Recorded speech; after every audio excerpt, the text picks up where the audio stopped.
Buenas noches para todos. El día de hoy damos inicio al módulo 1 de nuestro CEF y semillero. El primer tema que vamos a revisar hoy es estructura, composición y formación de hueso, disertado por Nicolás Gómez Ramírez y Juan Daniel Rosas, de la mano con su tutor asociado, Rodney Avendaño, residente de segundo año, ortopedia y traumatología. Entonces, por favor, Nicolás, adelante.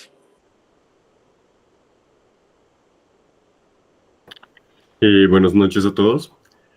Bueno, vamos a dar inicio con el módulo y como estaba presentando Alejandro, vamos a exponer yo, Nicolás Gómez. Esta presentación la hicimos también con ayuda de Juan Daniel Rosas y de nuestro tutor Rodney Avidaño, que es arredos de traumatología y ortopedia.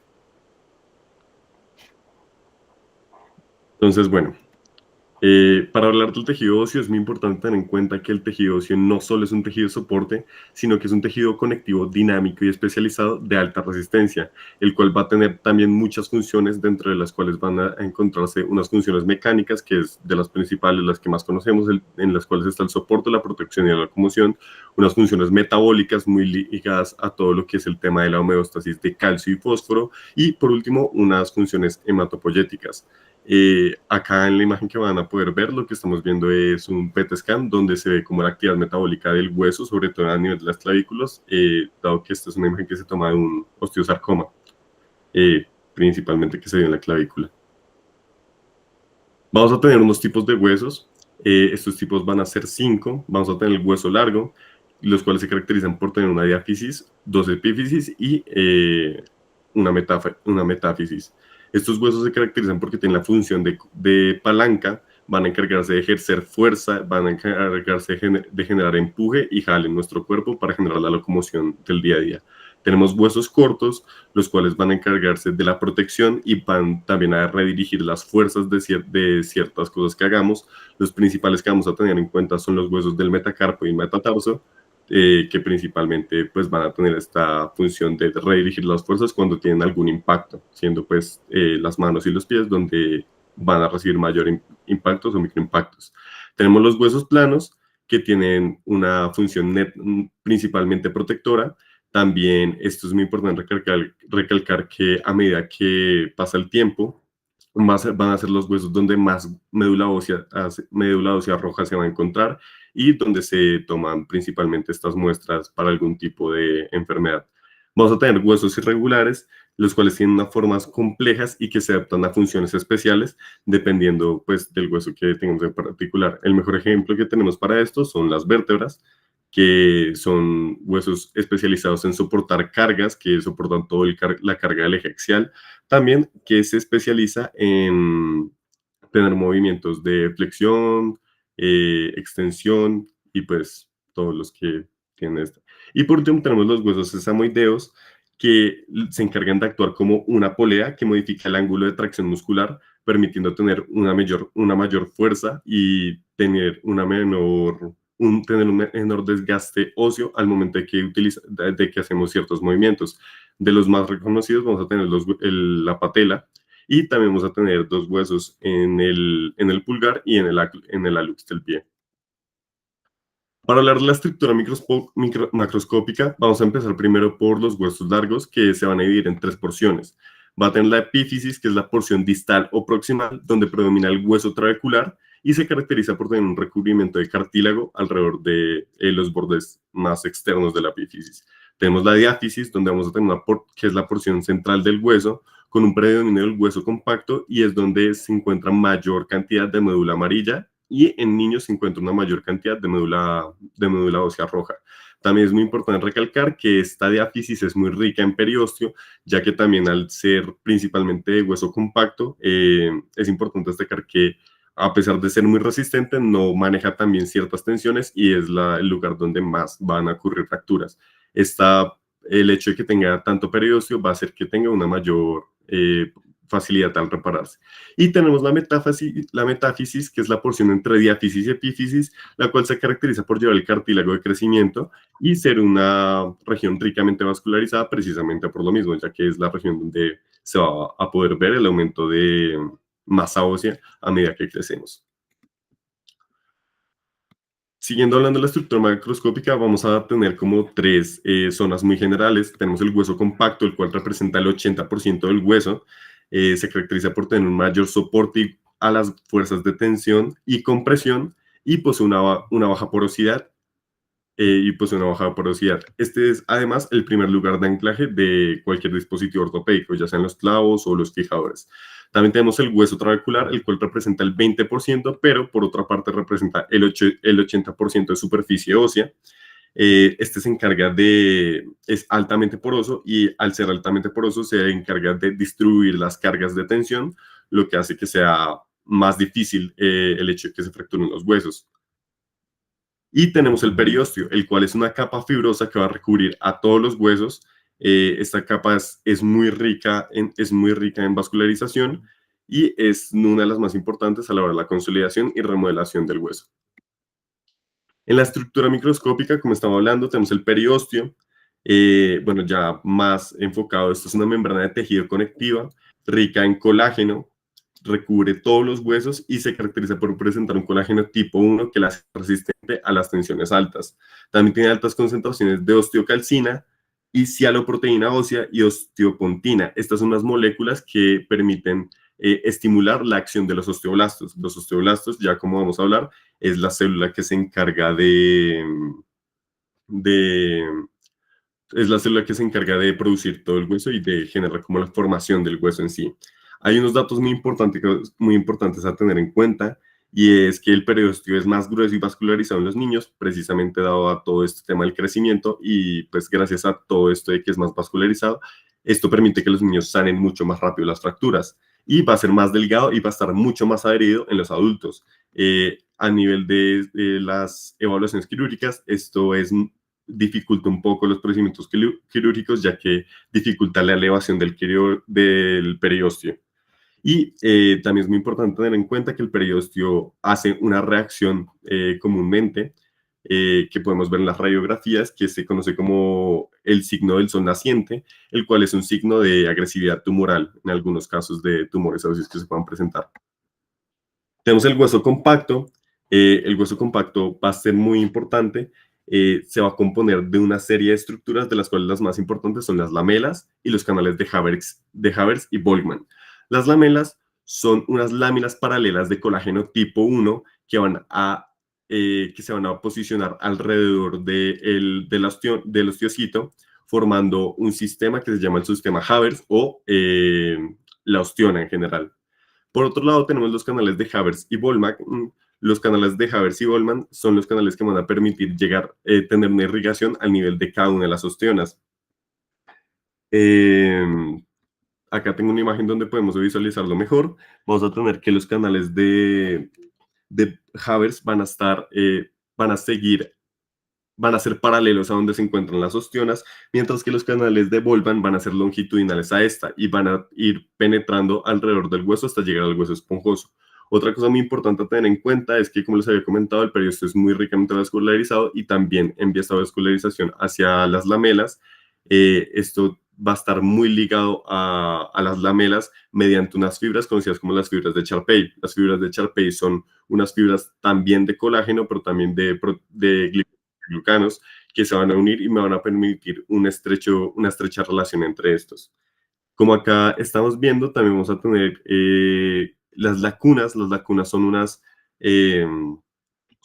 lagunas de líquido extracelular que se encuentran alrededor de las ostionas. No sé si alcanzan a ver acá, que es este como punto amarillito con rojo que se encuentra. Esto es muy importante ya que estas van a ser el principal centro de nutrición de los huesos y hay algo conocido como el sistema laculocanicular, el cual se ha comprobado que es el que se encuentra más relacionado con el hueso esponjoso y es el que me permite generar una mecanotransducción. ¿Qué quiere decir esto? Que según las fuerzas que yo le aplique al hueso, este sistema lacunocanalicular me va a decir cómo remodelar el hueso según esas cargas. Ya lo de la remodelación del hueso vamos a verlo más adelante. Por otra parte, tenemos el hueso esponjoso, que posee un componente totalmente similar a la del hueso compacto, sino lo que vamos a cambiar es la distribución. Dado que el hueso compacto va a ser mucho más pues compacto, van a estar dispuestos en láminas. El hueso esponjoso se caracteriza por ser poroso, no se dispone en estas láminas, va a presentar también unos canalículos, pero lo que busca principalmente es proteger la médula ósea roja y la médula amarilla. Y también va a generar la distribución de cargas. ¿Cómo lo va a hacer esto? Esto lo va a hacer algo mediante las fuerzas de Wolff, las cuales indican que cuando un hueso se somete a ciertas tensiones, va a generar una respuesta que es un moldeado para adaptarse y generar como una evolución ante estas cargas, permitiendo que el hueso tenga cierta flexibilidad, tenga cierta rigidez, dependiendo de lo que uno haga. Esto es muy visto, dado que, digamos, algunos tenistas o algunos deportistas de alto rendimiento, se ha demostrado que cuando realizan como ejercicios determinados en alguna parte de los músculos, van a generar una mayor cantidad de hueso, valga la redundancia, en el lugar donde están estimulando más el hueso. Un ejemplo son los tenistas, que los tenistas suelen tener un brazo eh, con un hueso mucho más grande al brazo con el que no usan la raqueta. Hablando todavía de las estructuras microscópicas, vamos a tener estas células que son las principales células que van a interactuar en el hueso. Tenemos el osteoblasto, que es la célula mesenquimal del periósteo y que, como ya les había comentado, es la que se encarga de por sí de generar la formación del hueso. Tenemos el osteocito, que el osteocito es la célula madura del hueso.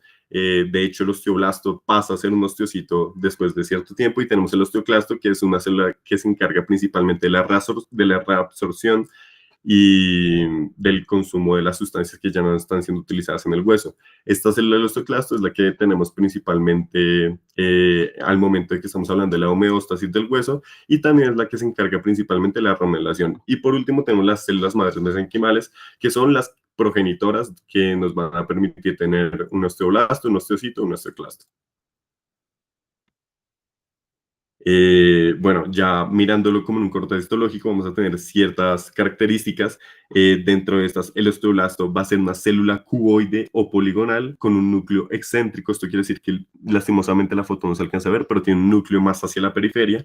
Tenemos el osteocito, que el osteocito va a ser una célula estrellada con, con prolongaciones hacia la MEC. Como pueden ver, se caracteriza porque pues alrededor de como el osteocito vemos como un halo blanco. Ese halo blanco son las prolongaciones precisamente que van a unirse con otras células, ya que pues esto es lo que va a formar principalmente todo el sistema de ostionas que compone el hueso. Y tenemos el osteoclasto, que el osteoclasto va a ser una célula fusiforme, grande y multinucleada, la cual pues se va a encargar principalmente de consumir la MEC que ya no se está utilizando y de consumir todos los restos celulares que quedan cuando pues se ha dañado el hueso o cuando se está haciendo todo el tema de la remodelación. Vamos a tener unos procesos muy importantes que van a ser los procesos de formación ósea. De estos vamos a tener dos. El primero va a ser la osteogénesis intermembranosa y la osteogénesis osteocondral. La osteogénesis intermembranosa va a ser el primer proceso que se da para crear el hueso. Este inicia con algo llamado la condensación mesenquimal, que es donde muchas células mesenquimales, que como ya les había comentado, son las progenitoras de los osteoblastos, se agrupan en una zona y empiezan a formar estos osteoblastos. Esto se conoce como centro de osificación primario. Después de esto, los osteoblastos son capaces de liberar y son los principales en liberar la matriz de osteoide. Entonces, esta matriz de osteoide va a tener algo llamado la hidroxiapatita, que es el principal componente de los huesos, y el colágeno tipo 1. Cuando se forma esta matriz de osteoide, el osteoblasto empieza a diferenciarse y empieza a pasar a ser un osteocito. Todo esto pasa, eh, todo esto pasa para que se empiece a formar el hueso. Y por último, ya cuando tenemos osteocitos, estos osteocitos empiezan a liberar colágeno tipo 1 y ayudan a mineralizar lo que falta del hueso. Y a medida que están formando el colágeno tipo 1, intentan formar un hueso laminar, organizado y compacto, diferente al hueso como reticular, que es el primer hueso que se tiene. Y tenemos por otra parte la osteogénesis endocondral. La osteogénesis endocondral parte de principalmente como la osteogénesis que se da cuando estamos creciendo, que es la osteogénesis que se tiene sobre todo en el cartílago del crecimiento, y esta parte de un molde de células cartilaginosas. Entonces acá, a diferencia de que teníamos unas células del mesénquima que iban a formar osteoblastos, tenemos unas células de mesénquima que se diferencian en condroblastos. Estos condroblastos van a producir un molde de cartílago hialino con la forma del hueso futuro que va a ser. Posteriormente, a medida que crece luego el cartílago va aumentando de tamaño y va a generar unas zonas. Estas zonas van a ser una zona de hipertrofia, una zona de calcificación y una zona de invasión. A medida que se va pasando a cada una de las zonas, estas van a tratar de osificarse y me van a dar como la aparición de nuevos centros de osificación primaria. Estos centros de osificación primaria van a seguir el mismo proceso que tenía anteriormente la osteogénesis intramembranosa, entonces va a generarse el osteoide, después del osteoide se va a generar una osificación secundaria y a partir de ahí la placa epifisiaria se va a empezar a cerrar y se va a formar el hueso a partir del cartílago. Acá podemos ver cuáles son estas zonas. Va a tener una zona como más específico, va a tener una zona de hipertrofia, una de calcificación y una de osificación.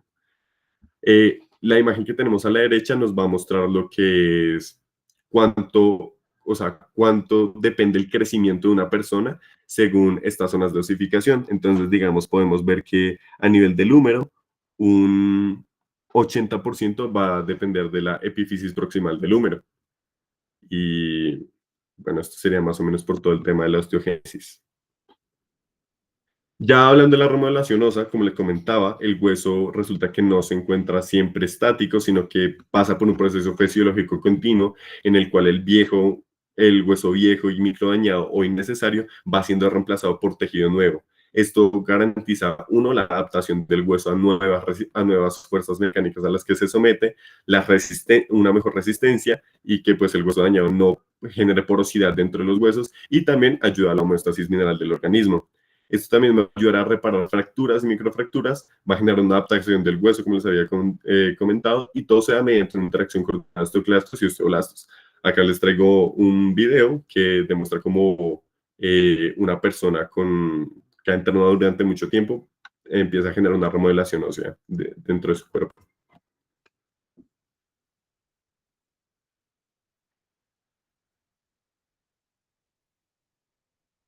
If this blow hit you, it could shatter bones, trigger hemorrhaging, even damage vital organs. The body truly is a weapon. On the impact criteria, it scored a knockout. But how did he do it? Human long bones are like drinking straws, hollow in the middle and stronger on the long axis. Weaker when bent. They are softest, called spongy bone on the ends. That would have broken the normal person's hand. So we know that there's some type of bone remodeling going on. That's the secret. Hard body training actually transforms the bone itself. It's called Wolff's Law, based on the pioneering discoveries of 19th century surgeon Julius Wolff. These are the structures in human bone. Trabeculi, Latin for little beams.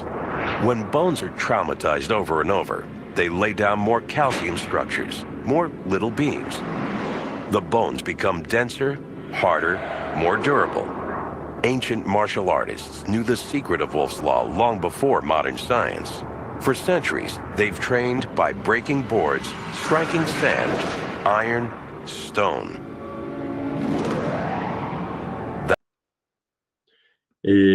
Bueno, como podemos ver, eso es un poco la remodelación que ocurre cuando realizamos algún tipo de deporte de alto rendimiento o deporte en general. Y pues como explica el video, lo que trata de decir es que a medida que sometemos a diversas tensiones el hueso, este empieza a remodelarse de acuerdo a estas tensiones según la teoría de Wolff. Y pues a medida que se remodela, se adapta a la actividad que nosotros realicemos, como el ejemplo que les tenía del tenista. Va a tener unos factores influyentes. La remodelación del hueso no solo se va a encontrar dada como por las fuerzas mecánicas y de tensión que estaba explicando anteriormente, sino que también está muy ligada a todo lo que es la regulación homeostática del cuerpo, a nivel de que va a permitir la homeostasis de tanto fosfatos como del calcio principalmente. Esta homeostasis se va a dar mediante ciertas hormonas, de las cuales las más importantes y las que más podemos destacar va a ser los estrógenos, la paratormona, la vitamina D, la hormona del crecimiento y el cortisol. Eh, para empezar, pues vamos a tener que, de hecho, la paratormona no es que tenga no es que tenga un receptor directo en el hueso, sino que lo que va a hacer la paratormona es que va a unirse a una molécula llamada el RANKL. El RANKL es una molécula que me permite la diferenciación de los osteoblastos, de las células mesenquimales hacia osteoclastos, y a medida que pues, la paratormona se libera, va a generar una mayor diferenciación osteoclasto que me va a permitir que el osteoclasto genere una mayor reabsorción ósea y me libere más calcio. Por otra parte, tenemos también los estrógenos y los andrógenos. Resulta que los estrógenos, por un lado, me van a ayudar. Los estrógenos, por un lado, son un factor muy importante, sobre todo a nivel de la homeostasis del hueso y sobre todo en el control de los osteoclastos, ya que los estrógenos me van a bloquear lo que son las interleucinas 1 y 6. Estas interleucinas 1 y 6 no van a permitir la unión del RANK ligando a las células mesenquimales, por lo cual no se va a poder convertir las células mesenquimales hacia osteoclastos, lo que va a hacer que no haya una reabsorción ósea y no se libere tanto calcio del hueso ni se libere tanto de la MEC que se está consumiendo por el osteoclasto. Lo mismo va a pasar con la testosterona y con los andrógenos. La testosterona va a aromatizarse por una parte y al aromatizarse me va a permitir que estos mismos estrógenos lleguen y hagan la misma acción que pues en los estrógenos en general. Y por otra parte, la testosterona me va a promover la diferenciación de las células mesenquimales hacia osteoblastos. Principalmente es por esto que cuando una mujer llega a la menopausia va a empezar todo el proceso de la osteoporosis, y es dado a que los estrógenos, que son un factor protector contra todo el tema de la osteoporosis, no pueden ligarse a las células mesenquimales que van a ayudar a diferenciar, y aparte que no pueden pegarse a las células mesenquimales que van a ayudar a diferenciar, tampoco van a bloquear las interleucinas, que son como un factor promotor de la diferenciación de los osteoclastos, lo que va a producir una mayor aparición de los osteoclastos, una mayor reabsorción ósea, lo que va a producir mucha mayor liberación de la MEC, y así al cabo se va a terminar, va a generar poros en los huesos, y pues con esto la osteoporosis. Ahora sí, hablando de la remodelación ósea, el proceso pues que va a ocurrir a través de todo esto, como ya les comenté, va a tener influencia tanto hormonal como mecánica. Inicia desde una fase quiescente, que es una fase en reposo donde se encuentra la célula. Esta principalmente va a ser activada posteriormente, ya sea por las hormonas o va a ser activada a nivel de las actividades mecánicas que uno está realizando. También puede pasar cuando esté en una fractura. En la fase de arrastración vamos a tener que los osteoclastos van a formarse sobre la matriz extracelular, y van a empezar a consumir esta matriz extracelular todos los restos que quedaron como del antiguo hueso que estuvo dañado o el hueso que no se esté usando. Posteriormente que se esté consumiendo todo la MEC a través de esta matriz, esto dura alrededor de unas 2 a 3 semanas, va a pasarse a una fase reversa. Esta fase reversa va a hacer que los osteoclastos migren o generen una apoptosis del lugar donde está generándose como todo el consumo de la MEC por ellos, y cuando migran van a dejar en la base de la MEC moléculas que van a atraer principalmente a los osteoblastos. Cuando se atraen estos osteoblastos, ellos van a generar una unión fuerte con los osteocitos que están como resultantes, y fuera de generar esta unión fuerte con los osteocitos van a generar osteoide. Este osteoide va a ser la formación del nuevo hueso, y a medida que forma este nuevo hueso se va a generar también la fase de mineralización. Estas dos fases, la fase de formación y la fase de mineralización, van a durar alrededor de 3 a 4 meses. Al final, el osteoblasto queda embebido en la matriz y alrededor de un 30%, va a pasar a convertirse en un osteocito, de los cuales los osteoblastos que se convierten en osteocitos son alrededor de un 30%, mientras que un 60% entran a apoptosis, y lo único que deja son como liberar minerales que tenían ya dentro de su matriz intracelular a la MEC. Todo esto tiene una aplicación muy importante en la ortopedia porque conocer el hueso, conocer sus funciones, nos permite también conocer cómo hay que abordarlo alrededor de tanto planeamientos quirúrgicos o abordarlo alrededor de patologías que pueden tener, tanto como lo había explicado como lo que puede pasar con la osteoporosis, también tenemos como las patologías neoplásicas. Digamos, uno de los factores más importantes es que, digamos, la cortical del hueso va a ser el lugar donde se anclan principalmente los aparatos ortopédicos, ya sean tornillos, fijadores, entre otros, mientras que la trabecular es un lugar donde se tiene que tener mucho cuidado con la migración de implantes que se pueden terminar perdiendo. Y también tenemos la edad del paciente, como les había comentado, el adulto joven tiene un hueso denso con una buena capacidad de conciliación, mientras que el anciano tiene un hueso poroso. Otra cosa que también me parece muy importante y es que estuvimos leyendo y es que tenemos, digamos, sistemas y scores que se van a centrar en la forma del hueso, en el hueso que tenemos, dónde está el hueso, para saber cuál es el riesgo de fractura. Tal es el caso del Mirals Score, el cual se encarga de decir cuál es el riesgo de una fractura patológica por un tumor, según dónde se encuentra el tumor y según en el lugar en el que se halla. Este tiene un punto hasta 7 puntos y pues lo podremos ver en una charla posterior. Acá también tenemos donde es que aparecen los principales tumores.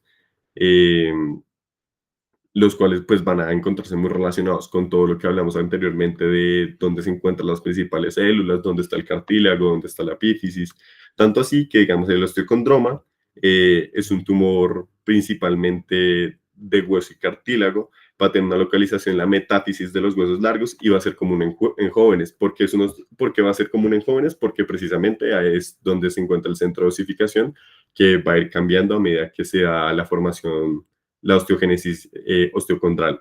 Tenemos los osteosarcomas, que van a tener una localización típica en metáfisis, principalmente también dado a que es el lugar de mayor crecimiento, y tenemos los condrosarcomas, que tienen una localización en pelvis, fémur, húmero y costillas. Esto dado a que son los lugares que tienen como mayor cubrimiento de cartílago. Ya, no sería más que tenga que contarles. Entonces, gracias por su atención y pues gracias a mi tutor Rodney y a Daniel por ayudarme con la exposición.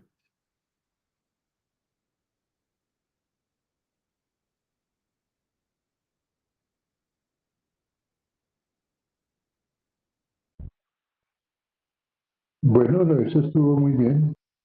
Yo creo que hemos recordado y aprendido cuáles son los, la estructura y los componentes del hueso. Me gustaría que nos aclararas cuál es el origen de los osteoclastos.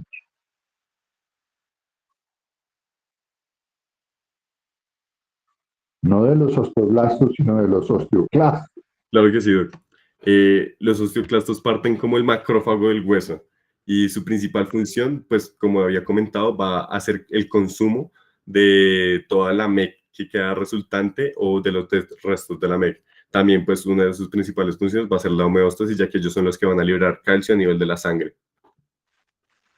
Sí, porque es importante acordarnos que el osteoclasto no tiene el origen en las mismas células mesenquimales del osteocito, del osteoblasto o del condroblasto, sino viene de la línea sanguínea, ¿cierto? Son Sí, macrófagos que se han sí, es un macrófago. dado para hacer esta función en el cuerpo. Viene de la línea de macrófagos, sí, doctor. Sí, de la línea mieloide. Bueno, no sé si algunos tendrán una opinión o una pregunta. A mí me parece que estuvo muy bien acordarnos de esto siempre.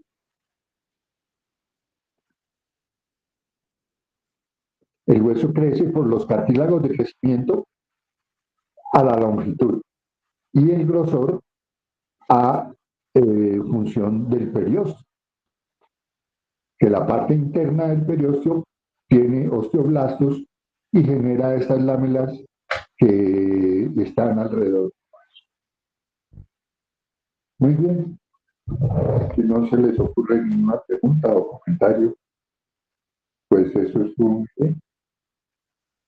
Profe, a mí en lo personal me gustaría reconocer mucho el trabajo que hizo Nicolás y con su tutor y también de la mano con Julián, por el hecho de que no solamente incluyeron las cosas básicas del tema, sino además de lo mismo también incluyeron desde la misma fisiología, desde el eje de la PTH e incluso hablaron del rank ligando. Entonces, desde la misma resorción y la construcción ósea, es un tema que se abordó de una manera muy completa y pues más que nada sería reconocer el esfuerzo de ellos y la riqueza académica con la que la desarrollaron.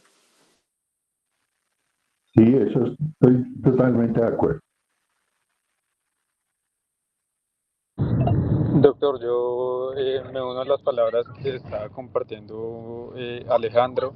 Realmente que se hable de este tipo de cosas que son tan básicas me parece esencial, porque a partir de lo que son las bases se construye el resto.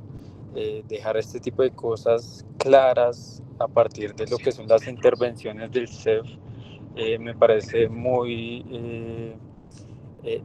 aparte de que es aprovechosamente académico, me parece muy importante para que a partir de este tipo de reuniones se empiece a consolidar un proyecto mayor en el cual las personas que están interesadas sepan qué es lo básico y hasta dónde se puede llegar a partir de lo que es la fisiopatología de cada una de estas enfermedades, conociendo lo que es algo principal como es este tipo de temas académicos. Sí, las ciencias básicas son fundamentales. A veces no encuentra uno una aplicación práctica, pero siempre la tienen porque pues conociendo cómo es el cuerpo humano y cómo funciona es que podemos nosotros entender qué es lo que está pasando cuando al proceso patológico.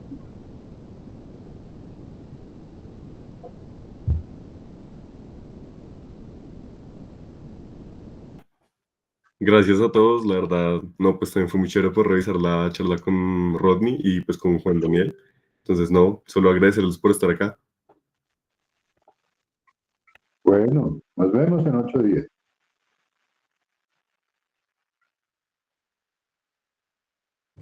Doctor, muchísimas gracias. Gracias